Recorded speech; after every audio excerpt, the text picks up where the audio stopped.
All right, we're here with Stone Wallace, man. How are you? I'm doing good, man. Good, we're good. You've been doing some mad recording the past couple days, haven't you? Yeah, I mean, we've been killing it. We've been trying to put out 2 releases a week, just stay consistent for the fan base, and just keep on pounding it. It's making sure that they know it's all about consistency and branding ourselves right. You're known as a pretty prolific writer. Mm-hmm. You seem to put out a lot of stuff.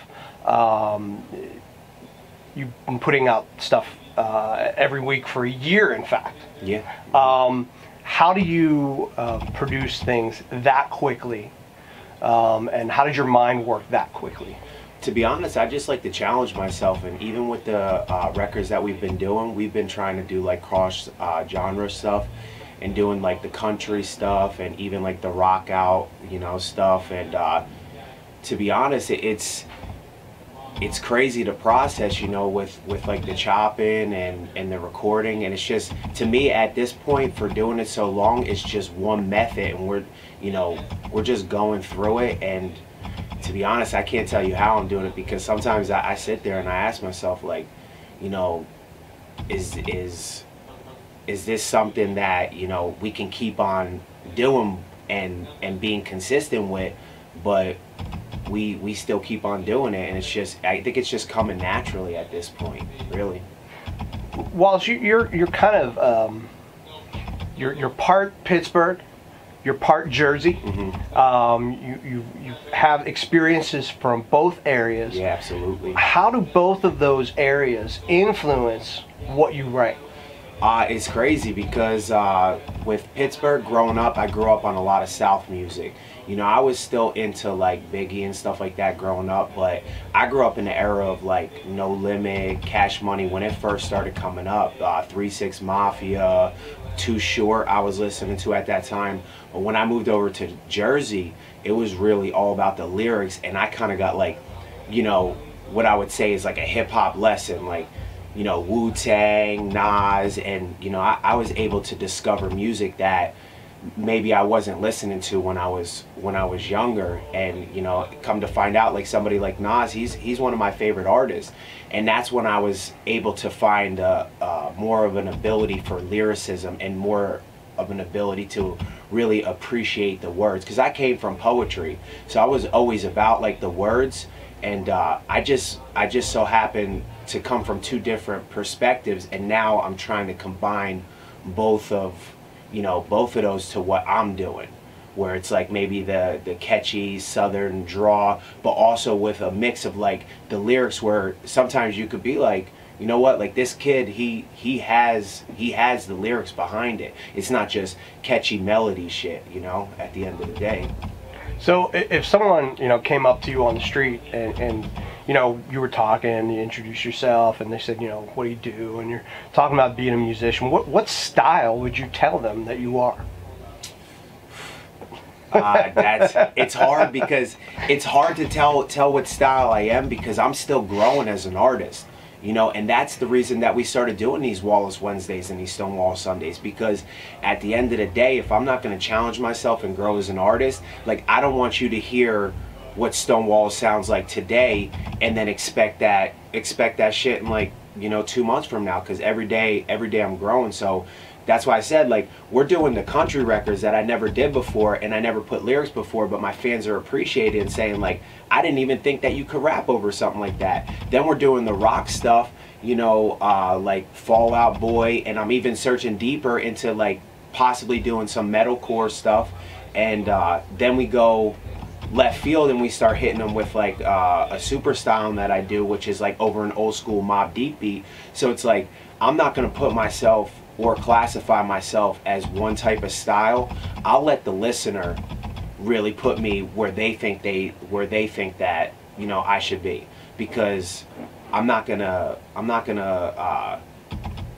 just put myself in a box. Like, it's just not gonna happen for me, because I think that'll stunt my growth like right away. So right, I just want to constantly challenge myself and just be consistent at that, period. And that's how listeners might see you. How do you want the industry to see you?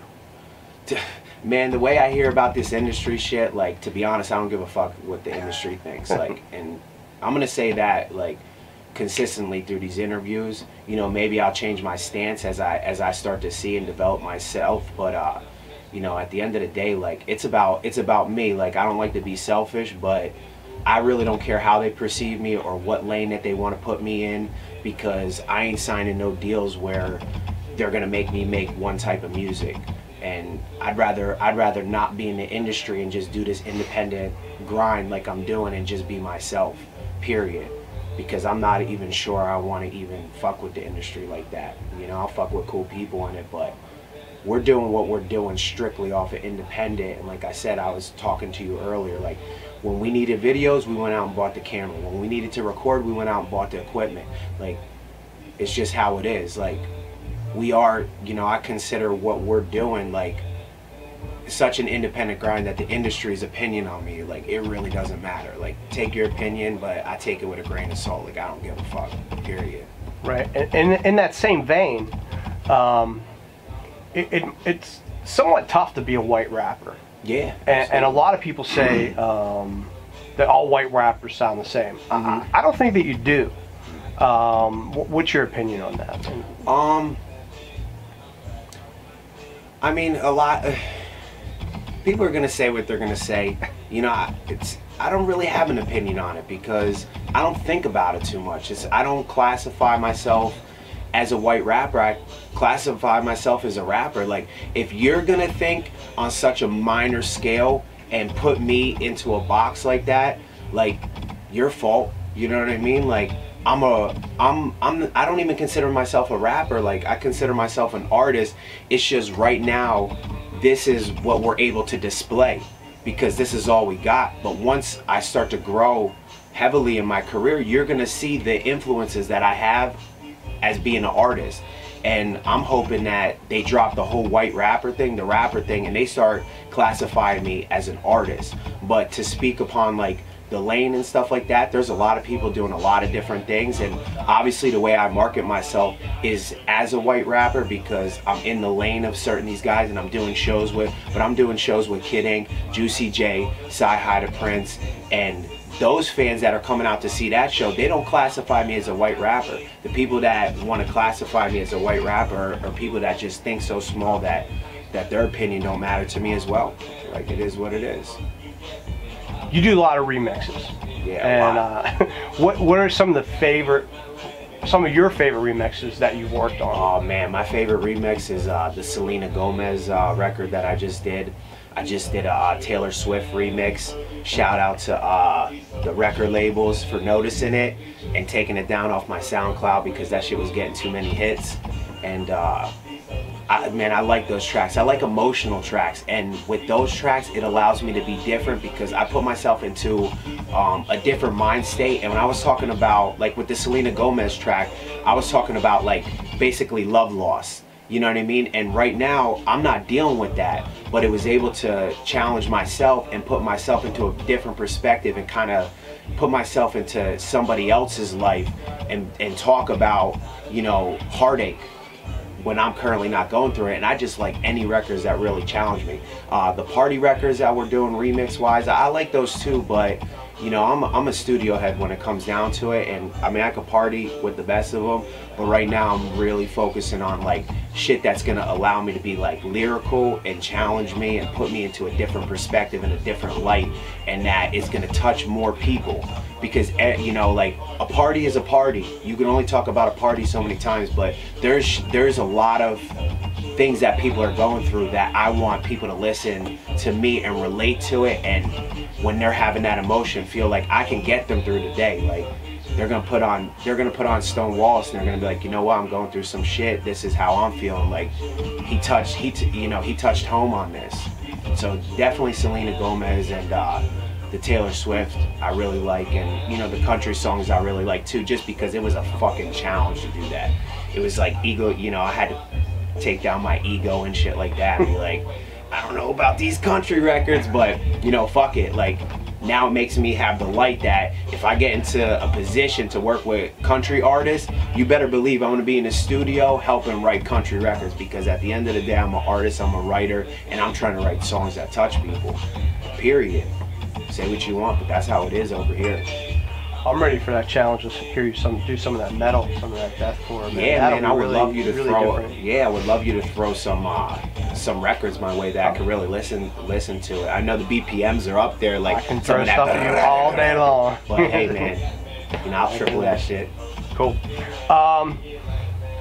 You've done some really nice stuff here this week, and I don't know if enough people know about it. You were down at the Soup Kitchen, and I really appreciate that for sure. as a citizen of Pittsburgh. And is that really important to you, giving back? Yeah, I mean, it really is, and it's just starting to unfold for us because unfortunately I wasn't in the position that I am now. You know, I was always big on the community work and, you know, stuff like that, and trying to help out. It's just unfortunately at the time I didn't have that ability to do it, and you know, now we're starting to do it, and we're taking the small steps into bigger steps that hopefully, you know, it'll eventually leak over into, like, you know, where I am in New Jersey, like the community over there, maybe do, like, you know, diabetes walks or, you know, autism and stuff like that. And right now, like, you're gonna start seeing it unfold slowly, but I'm really trying to do the community work. I'm really trying to go out there and help people and touch people. And you know, it's small right now, but you know, you're gonna look back on this interview and you're gonna be like, wow, like, his vision came to light, because there's a lot of shit beyond the music that we can do to help people that I'm really trying to touch now, you know. And with me having a new platform and a voice, social media wise, you know, I think that eventually I'm going to be able to bring a lot of people down to help for a lot of good causes, and maybe change their perspective on what they thought community work was, or, you know, just really try to, you know, just help people, period. You know, I'm still learning myself. So we'll see how it goes, but I'm excited for the future with that, definitely, 100%, because my team's backing it too, so they're going to be out there too. Can you explain what the internet tour is? Yeah, internet touring. Where I started that was basically the internet touring started because I was researching a lot of artists at this time, and I noticed that, you know, they go city to city, they do all these interviews, and they talk to the people, and I just didn't have that situation at the time. So I was like, you know what, like, how can we tour? And I started thinking, like, you know what, the internet is the internet, you know, like, we could start spreading the word through that and through social media, and we could start touching these cities and doing our own interviews. Or if I want to get into Chicago, like, reach out to the youth in Chicago, like, research high schools, start to find these people through social media. Who are they following? Are they in our lane?